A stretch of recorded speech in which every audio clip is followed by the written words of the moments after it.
सियासत नहीं करनी। मैं तो आया था लोगों की बेहतरी के लिए, मैंने बेड़ा उठाया था, सदके में तो हमारी जान है अवाम के लिए। हम तो खैरात में खुद ही हैं, लेकिन इन लोगों ने पागल बनाकर हमें जेल में डाल दिया। मुझे इस बात का भी दुख नहीं है, कुछ लोग कुर्सियों पर बैठ के महराज के खिलाफ कलम उठा के लिख दें कि महराज गुनहगार है, महराज गद्दार है या महराज पागल है। लेकिन गांव के अंदर बैठा एक शख्स जिसके घर में अगर एक वक्त की भी रोटी हो, उसके पास दिमाग जरूर होता है नहीं होता है? बिल्कुल। दिमाग उसको कोई सरकार नहीं देती।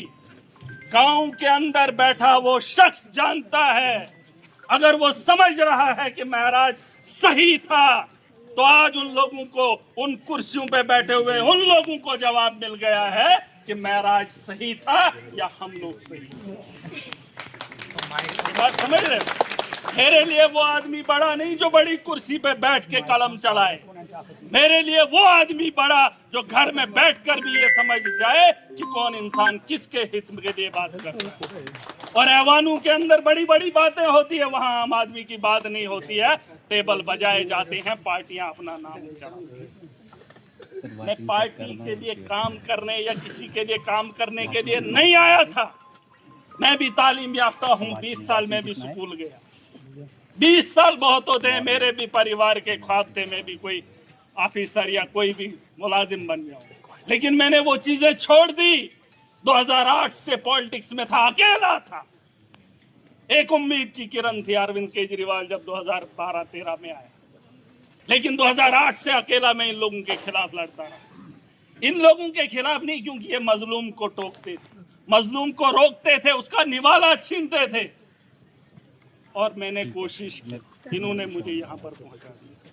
लेकिन ये खुशी की बात है, मेरे अलावा मैंने जेल के अंदर बहुत लोगों को देखा, बहुत लोगों को जिनका ना पीछे कोई ना आगे कोई। अरे मैं भी अल्लाह की मखलूक का बनाया हुआ एक इंसान हूँ, 8 महीने बिता दिए तो इतनी परेशान आवाम होगी। अरे उनका भी सोचने का जिम्मा उठाया। मुहिम चलाई जा रही है जम्मू कश्मीर के अंदर। मुझे ये भी इल्जाम लगाया कि ये ड्रग्स को फरोग देता है। चाहे पूछ ले, 8 महीना वक्त काट के आया हूं, बता दे सुप्रीडेंट जेल क्या 8 महीने इसने क्या किया। इन लोगों ने बीच चौराहे पे बैठ के, कमरों में बैठ के मुझे पागल समझा, लेकिन जिस आवाम ने मुझे वोट की ताकत से आवाम में पहुंचाया, वो जानते थे ये हमारे हक की लड़ाई लड़ेगा, और मैंने लड़ी। जेल के अंदर महराज नहीं था, मेरी आवाम के सपने थे, और उन लोगों की डकैती थी जो लूट खसूट अब भी जारी रखे हुए हैं, लेकिन ये वक्त उनका नहीं रहेगा। अगर शाम होती है तो सुबह भी होती है। मैंने कहा था, ये पहाड़ों से, आपको पता है ये चिनाब का पानी कहां से आता है? कहां से आता है?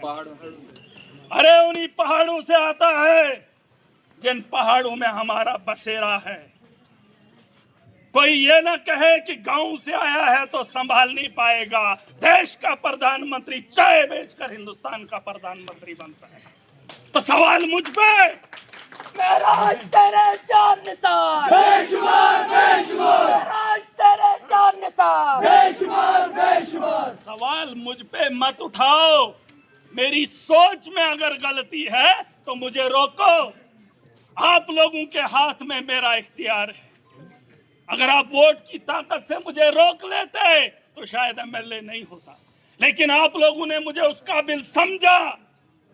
और जब मैंने अपनी आवाम की रहबरी बेहतरी के लिए बात की तो पूरा जम्मू कश्मीर का संगठन मेरे खिलाफ खड़ा हो गया। सरकार कुछ नहीं कर पाई। अगर एक एमएलए के लिए, एक घर के परिवार के सदस्य के लिए सरकार ने कुछ नहीं किया, जम्मू कश्मीर के आवाम के लिए क्या करेगी? क्या करेगी? हमें इन पे भरोसा है। मैं कहता हूं खुद पे भरोसा करना पड़ेगा। जम्मू कश्मीर के उस पढ़े लिखे नौजवान को जागना पड़ेगा। हाँ, मैंने एक बात कही कि कश्मीर के अंदर जिसके पास बंदूक होती है उसका नाम चलता है। अगर एक नौजवान बेहतरी की बात करेगा तो उसका नाम चलने से क्यों रोका जाएगा? अगर सियासत के मैदान के अंदर आकर मैं इन